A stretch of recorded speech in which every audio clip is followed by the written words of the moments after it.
La encontró detrás de los zapatos, en el fondo del closet, donde su padre guardaba las cosas que no quería explicar.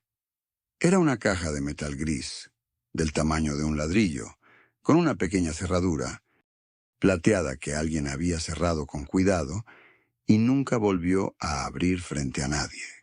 No tenía polvo. Encima. Eso fue lo primero que notó. Mientras todo lo demás en ese closet llevaba semanas sin que nadie lo tocara. La caja estaba limpia, como si la hubieran sacado hace poco. El closet olía a naftalina y a cuero viejo, el mismo olor de siempre, el olor que él asociaba con su padre, desde niño. Los zapatos estaban alineados en 2 filas perfectas, igual que los alineaba cada domingo después de limpiarlos con un trapo amarillo que guardaba en la repisa de arriba.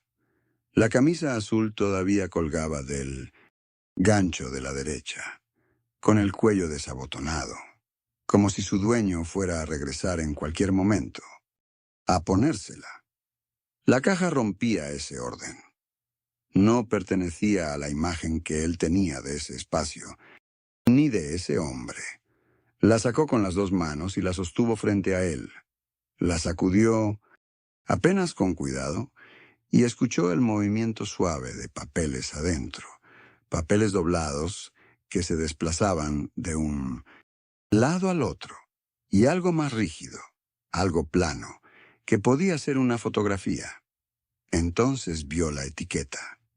Era un trozo de papel blanco pegado con cinta en la tapa, escrito a mano con la letra apretada y vertical de su padre. Una sola palabra: Elena. No conocía a ninguna Elena. No había escuchado ese nombre nunca en su casa, no entre los amigos de su padre, no entre los parientes, no en ninguna conversación de ningún año de su vida. Elena era un nombre que no existía en la historia que él conocía de ese hombre, y sin embargo estaba ahí, escrito con la misma mano que le firmaba las libretas del colegio. Caminó hasta la cama y se sentó en el borde. La cama todavía tenía la forma del cuerpo de su padre en el colchón, y olía a él, a la colonia barata que usaba desde siempre. Puso la caja sobre la mesa de noche, entre el vaso de agua y el frasco de pastillas para la presión, y se quedó mirándola sin moverse. No intentó forzar la cerradura esa noche. No buscó una llave. Solo la miró durante un rato largo, con la luz del velador encendida, mientras afuera la casa estaba completamente en silencio. Había enterrado a su padre 3 días antes. Había cargado el cajón, había recibido los abrazos, había dormido poco y comido menos. Creía que lo conocía mejor que nadie en el mundo, y ahora había un nombre de mujer dentro de una caja cerrada que lo desmontaba todo con la misma precisión con que su padre alineaba los zapatos cada domingo. 4 años antes, cuando el cardiólogo pronunció las palabras insuficiencia cardíaca avanzada, él no lo pensó demasiado. Renunció a su puesto en la consultora de Monterrey, empacó 2 maletas y alquiló un departamento en la calle Morelos, a 3 cuadras exactas de la casa del padre. Dejó también a Valeria, que llevaba 2 años esperando que él propusiera algo más permanente, y que al final dejó de esperar. Nunca calculó el costo de esas decisiones como un sacrificio. Simplemente hizo lo que le pareció obvio, y eso quizás fue lo más costoso de todo. Cada domingo por la mañana preparaba 2 porciones de arroz con leche en la cocina del departamento, las guardaba en un recipiente de vidrio con tapa azul que había comprado específicamente para ese ritual, y caminaba las 3 cuadras con el frasco tibio entre las manos. Se sentaban en la mesa del comedor, junto a la ventana que daba al patio, y el padre comía despacio, sin apresurarse, como si el tiempo fuera un bien que todavía le sobraba. La luz de las 4 de la Tarde caía oblicua sobre el mantel de hule, el ventilador de techo giraba con ese chirrido leve que nunca nadie reparó, y el padre llevaba siempre la misma camisa a cuadros azules y grises que él le había regalado el invierno anterior. Hablaban del periódico, del béisbol, de si iba a llover esa semana. Conversaciones sin peso que, sin embargo, eran el centro de sus domingos. Lo que más recuerda ahora no son esas palabras, sino un gesto. El padre siempre lo esperaba en la puerta. Siempre. Aunque llegara tarde, aunque lloviera, aunque el frío de enero pegara fuerte en el portal, ahí estaba su figura detrás del cancel, de pie, esperando. Ese detalle pequeño y constante fue lo que lo sostuvo durante los meses más duros, cuando los medicamentos cambiaban y los turnos en urgencias se acumulaban, y él dormía poco y comía mal. El padre murió un martes de madrugada, antes de que llegara la ambulancia, antes de que él pudiera cruzar las 3 cuadras a tiempo. Llegó 10 minutos después de que todo había terminado. Y esos 10 minutos los carga todavía, con la misma precisión con que uno carga a una deuda que sabe que nunca va a saldar. Fue en los días que siguieron al funeral, cuando regresó a la casa para comenzar a vaciarla, que volvió a encontrar la caja. Estaba de pie junto a la mesa de la cocina, cuando el teléfono vibró entre sus manos. Tenía una pila de recibos viejos frente a él, ordenados por fecha, con una precisión que su padre jamás se molestó en mantener. La taza de café ya estaba fría. El sol de la mañana entraba lateral por la ventana sobre el fregadero, iluminando el filo de cada papel como si fueran documentos importantes, aunque no lo eran. Era un número que no reconoció. Código de área local, nada más. Contestó porque en esos días contestaba todo, esperando que alguien le dijera algo que todavía no sabía. Una voz de mujer, mayor, tranquila, casi formal, preguntó por su padre usando el nombre completo, nombre y 2 apellidos, como se habla con alguien a quien se conoce desde hace tiempo, pero con quien se mantiene distancia. Él dijo que su padre había fallecido la semana anterior. La voz no reaccionó de inmediato.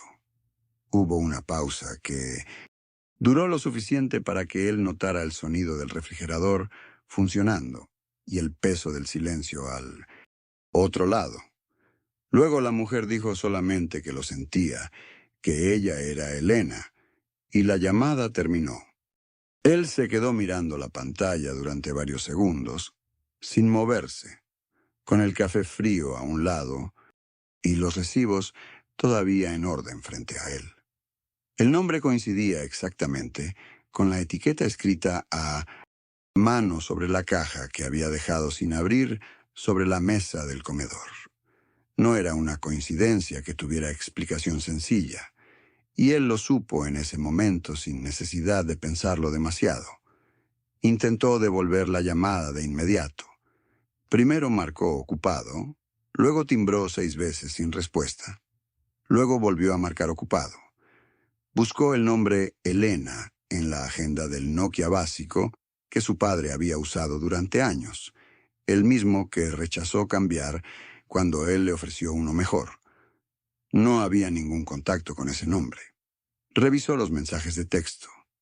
Tampoco apareció nada. Pero cuando abrió el registro de llamadas y fue hacia atrás, encontró algo que detuvo su mano sobre las teclas. 3 días antes de morir, su padre había llamado a ese mismo número. La llamada había durado 4 minutos y 22 segundos. Fue la última que su padre hizo antes de que todo se complicara. Esa noche, él dejó la caja en el mismo lugar donde la había encontrado, anotó el número en un papel con su propia letra y lo dobló junto a la caja. No abrió nada. Solo se quedó sentado en la silla de su padre, con el papel entre los dedos, entendiendo que el nombre Elena no era un recuerdo antiguo ni un asunto cerrado, sino algo que su padre había necesitado llamar 3 días antes de morir. Esa noche no llamó a nadie. Se quedó sentado en el suelo de la sala, con la espalda apoyada contra el sofá viejo de su padre y la caja de metal frente a él sobre la alfombra café. El teléfono del padre lo tenía en la mano derecha, pantalla apagada, más pesado de lo que debería ser. Afuera el barrio estaba quieto y adentro solo se escuchaba el zumbido del refrigerador desde la cocina. Entendió en ese momento que si preguntaba antes de saber, alguien cerraría una puerta antes de que él pudiera entrar. Buscó en la mochila el cuaderno de hojas cuadriculadas que cargaba para el trabajo. Lo abrió en la primera página y escribió 3 líneas con letra apretada. Primero, abrir la caja. Esa misma mañana siguiente, con un cerrajero o forzándola él mismo si era necesario. Segundo, rastrear el número de Elena, la que aparecía en el teléfono, buscar quién era, dónde estaba, qué vínculo la unía a su padre.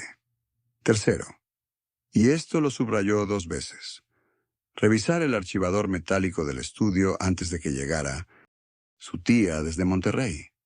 Ella llegaría en 2 días, con su eficiencia de siempre y su costumbre de organizar lo que no le pedían que tocara. No la acusaba de nada todavía, pero su nombre entró esa noche en el perímetro de lo que no podía darse el lujo de ignorar.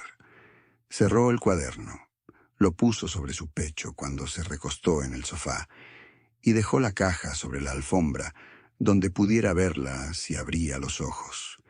Se durmió con la luz de la cocina encendida, por primera vez en esa casa, desde que su padre había dejado de estar en ella. Llamó a un cerrajero, sin darle ninguna explicación. Solo le dijo que necesitaba abrir una caja de metal sin llave y que pagaría en efectivo. El hombre llegó en 40 minutos. Trabajó en silencio durante 20, y cuando la tapa se dio con un clic metálico seco, el narrador no se movió de inmediato. Esperó a que el cerrajero se fuera antes de mirar adentro, como si el contenido de esa caja fuera algo que solo él tenía derecho a ver. Lo primero que sacó fue una fotografía de tamaño carta, en blanco y negro, con los bordes ligeramente ondulados por el tiempo y la humedad acumulada. En ella aparecía un hombre joven, su padre, inconfundible por la mandíbula y la forma de pararse, junto a una mujer que sostenía a un bebé envuelto en tela clara. Dio vuelta a la fotografía con cuidado, sosteniéndola por las esquinas, y leyó lo que alguien había escrito a mano con tinta azul ya desvanecida. Febrero, 1981. Los 3. El narrador nació en 1985. 4 años de diferencia que todavía no explicaban nada, pero la palabra los 3 se instaló en algún lugar detrás del pecho y no se movió. Antes de hacer cualquier otra cosa, sacó el teléfono y fotografió la imagen por ambos lados. Luego la colocó sobre la mesa del estudio exactamente donde la había encontrado. Primero registrar, después tocar. Esa era la regla que se había impuesto sin decírsela a nadie. Una disciplina que le daba la ilusión de tener el control. Debajo de la fotografía había un sobre manila delgado, casi sin peso, con el cierre doblado hacia adentro, como si hubiera sido abierto y cerrado muchas veces. Dentro encontró 3 cartas escritas en papel amarillento, con una letra apretada y vertical que no reconoció, firmadas al pie con el mismo nombre en cada una. Elena. No las leyó completas todavía. Solo escaneó las fechas en la esquina superior derecha. 1981, 1983, 1986. Las fotografió en orden y las devolvió al sobre, sin arrugar ninguna hoja. Las leería con calma, de corrido, cuando tuviera todo lo demás frente a él, porque leer a medias era lo mismo que entender a medias, y eso ya no le servía. Se dirigió entonces al archivador metálico de 2 cajones que su padre había tenido siempre en el rincón del estudio, el que nadie tocaba porque olía a papel viejo y a naftalina. En el segundo cajón, detrás de una carpeta con facturas de servicios de los años 90, encontró un estado de cuenta bancario doblado en 3 partes con un clip oxidado en la esquina. Las columnas estaban llenas de cifras pequeñas, pero lo que le detuvo la mirada fue una fila de transferencias idénticas, la misma cantidad, el mismo día de cada mes, durante años. El nombre del destinatario no le decía nada al principio, pero cuando lo comparó con la firma al pie de una de las cartas, las 2 últimas letras del apellido coincidían exactamente. Fotografió el estado de cuenta, abrió el cuaderno cuadriculado que había traído en la mochila y escribió en la primera página: fechas, montos, el nombre, el apellido parcial, las 3 cartas. La mesa del estudio de su padre se había convertido en su mesa de trabajo, con los mismos objetos, la misma luz amarilla del velador, pero con un propósito que su padre nunca habría querido. Tenía 3 piezas. Todavía no encajaban del todo, pero cada una apuntaba hacia el mismo lugar, y ese lugar tenía nombre escrito a mano con tinta azul ya casi invisible. Cerró la puerta del estudio con el seguro puesto y se sentó en el piso con la espalda contra el escritorio. Las 3 cartas estaban sobre sus piernas, ordenadas por fecha, como si fueran documentos de un expediente que alguien más hubiera armado. Abrió la primera con cuidado, sosteniendo el papel por las esquinas, y leyó despacio. Era de 1981, escrita con tinta azul y letra apretada, y olía todavía a algo parecido al polvo seco de un cajón cerrado por décadas. Una mujer llamada Elena le escribía a su padre en un tono que mezclaba ternura con algo más duro debajo, como cuando alguien intenta ser amable y ya no puede más. Le decía que el niño había nacido bien, que los 2 estaban bien, y que él no había estado ahí. No era una acusación directa, era algo peor. Era un recordatorio de una promesa que su padre había hecho y no cumplido. Guardó esa carta y abrió la segunda, que era de 1983 y no tenía saludo. Era más corta y más seca, como si Elena hubiera aprendido que las palabras largas no servían de nada con ese hombre. Le decía que el niño ya caminaba y preguntaba por él, sin saber bien a quién estaba buscando. Había una frase que él copió en el cuaderno negro con letra firme, sin apresurarse. Tu otro hijo merece más que un sobre cada mes. Subrayó las palabras otro hijo y no escribió nada más al lado. La tercera carta la dejó para el final, aunque sabía que sería la peor, porque la había sentido diferente desde que la tocó por primera vez. El papel era más grueso, doblado en 3, y tenía una sola página escrita solo por la mitad. Era de 1986. Elena le decía que no volvería a escribir, que había encontrado a alguien que quería al niño como propio, y que lo único que le pedía era que no apareciera nunca. Bórranos como nosotros te borraremos a ti. Su padre había guardado esa carta. La había guardado durante 40 años dentro de una caja de metal detrás de sus zapatos, como si necesitara tenerla cerca aunque le costara algo tenerla. Cerró el cuaderno y lo apoyó sobre sus rodillas sin abrirlo de nuevo. El piso estaba frío a través de la tela del pantalón y él no se movió. En algún lugar existía un hombre de 40 y tantos años que había crecido sin padre, o con uno que no era el suyo, mientras él crecía con el original y no sabía nada de esto. Tomó el número escrito a lápiz en la tapa interior del sobre y lo escribió en el buscador, junto al apellido de Elena. La pantalla tardó 3 segundos en responder. Apareció un perfil de red social. Hombre, 43 años, foto frente a un lago de aguas grises, apellido compuesto. El primer apellido era el de Elena. El segundo era el del padre. Lo leyó 2 veces sin moverse.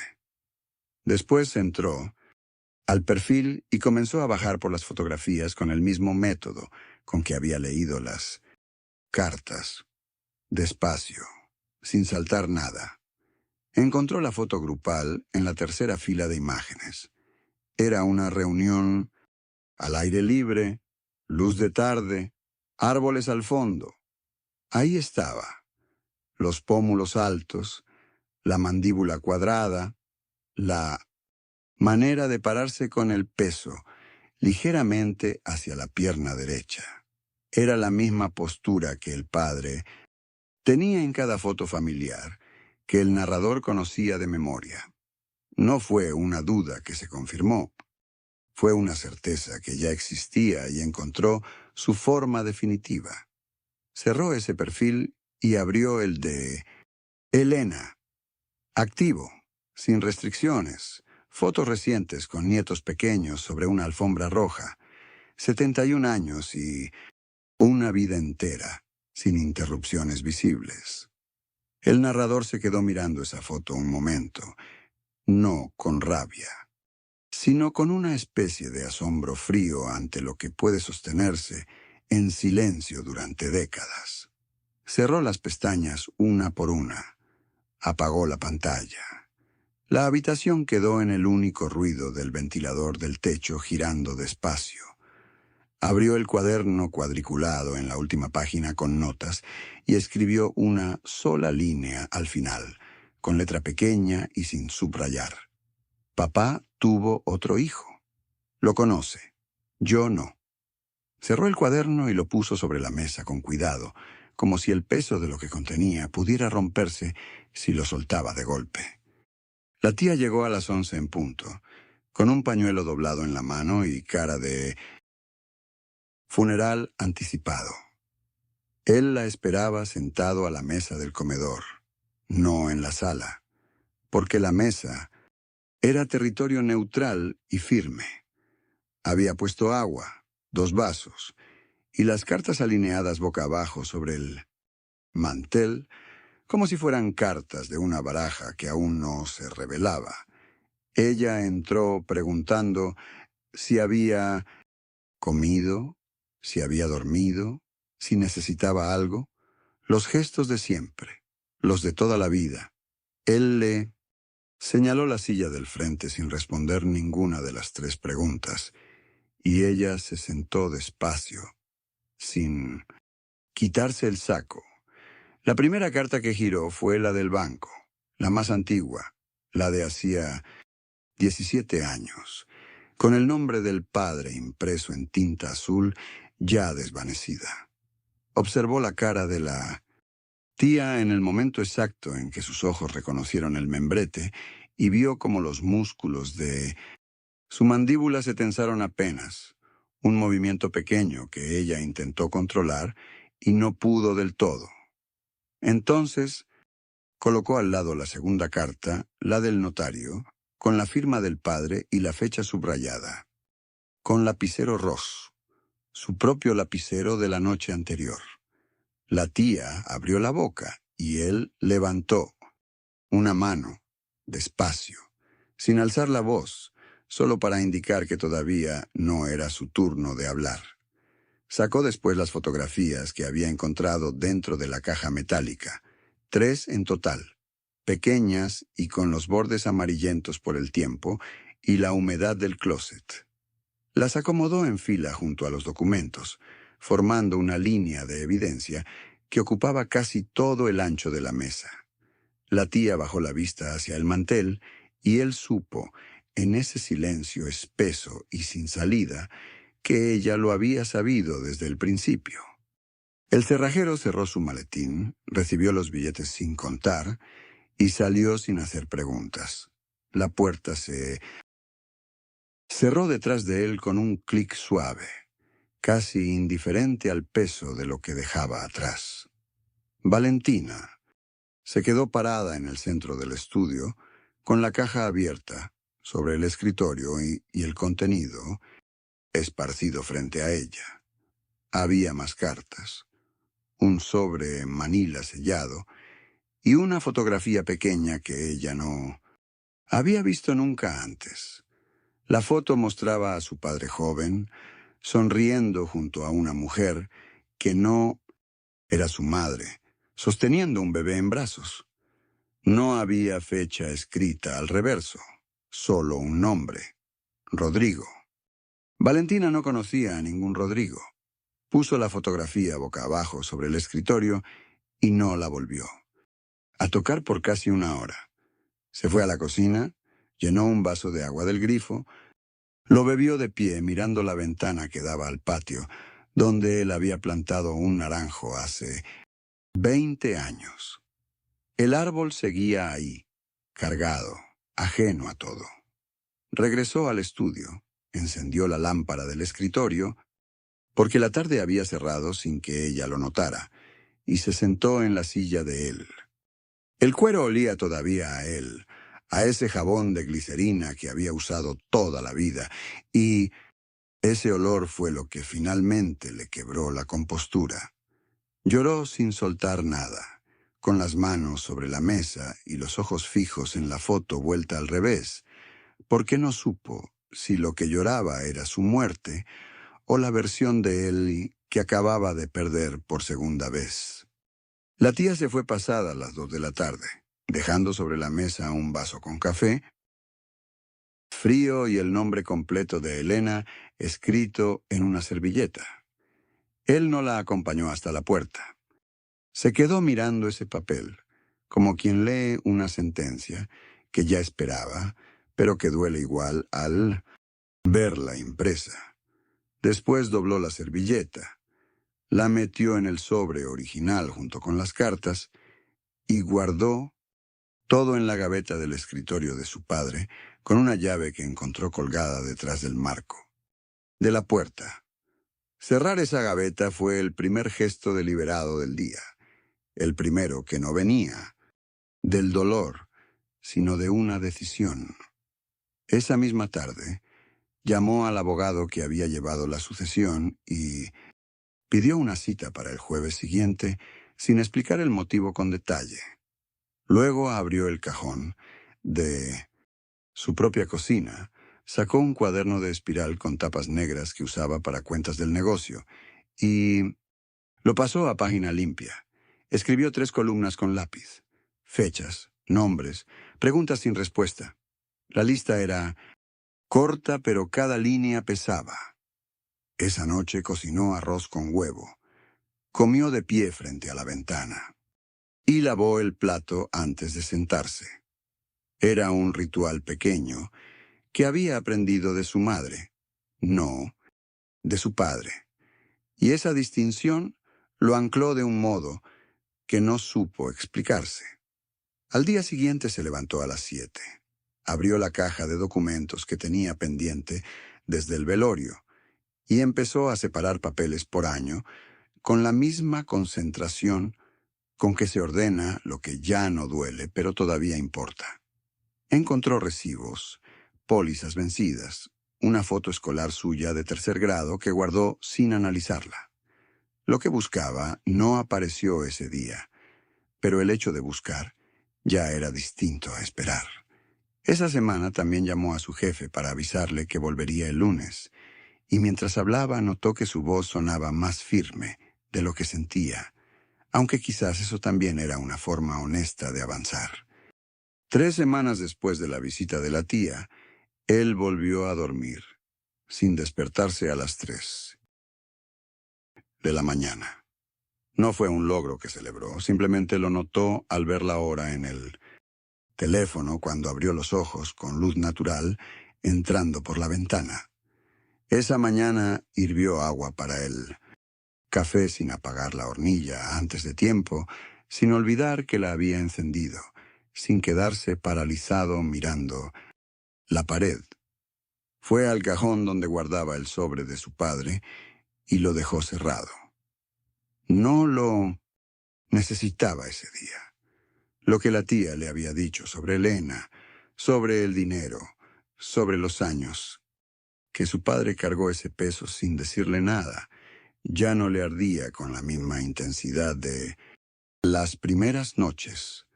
Ardía distinto, más profundo, más quieto, como una brasa que ya no lanza llamas, pero mantiene calor.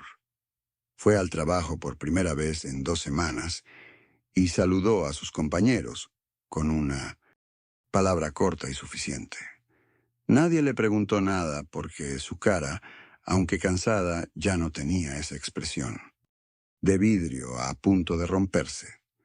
En el almuerzo comió algo caliente y lo terminó entero, sin dejarlo, a medias como había hecho desde el entierro. Al volver a casa encontró en el buzón una carta del banco con el nombre de su padre todavía impreso como cotitular de una cuenta que él no sabía que existía. Abrió el sobre de pie, en el pasillo, con el abrigo puesto, y leyó el saldo. No era una cantidad grande, pero era real. Era prueba de que su padre había estado ahorrando en silencio para algo que aún no terminaba de entender.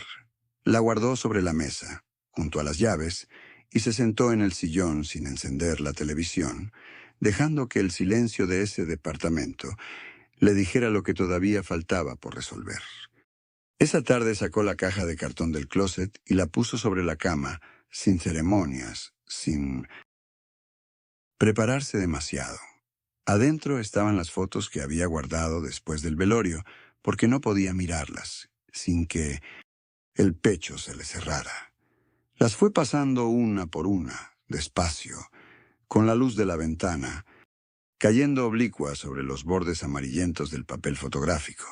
En una aparecía su padre joven, con el bigote oscuro y una camisa a cuadros que él reconoció de inmediato, porque la recordaba colgada detrás de la puerta del baño.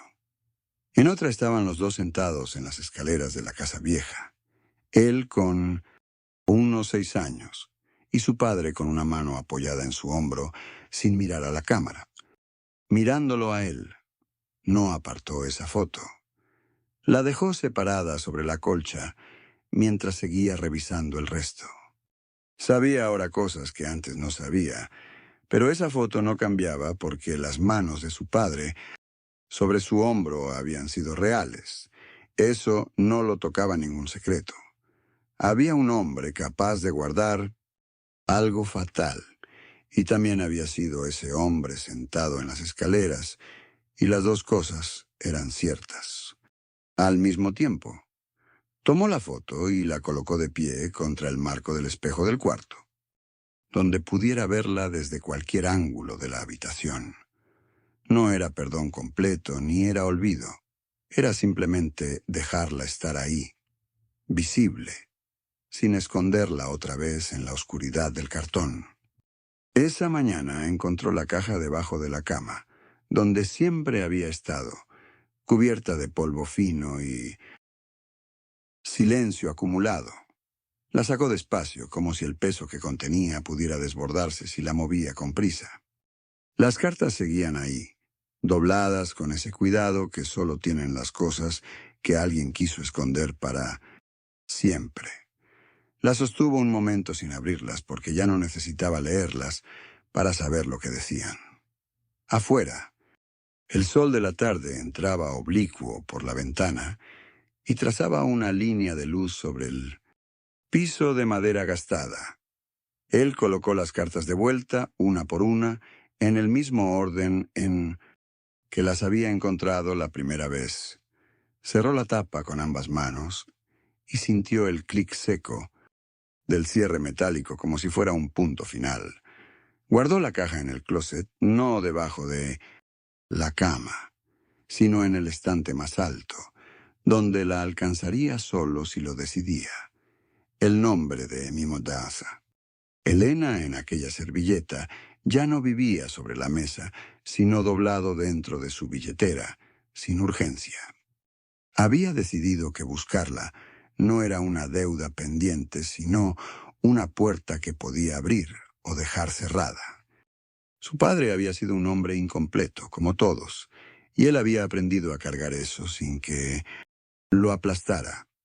Esa noche durmió con la ventana entreabierta, y el aire olía a tierra mojada, y eso fue suficiente. Si te gustaron estas historias, suscríbete al canal y activa las notificaciones para no perderte las próximas. Gracias por acompañarnos.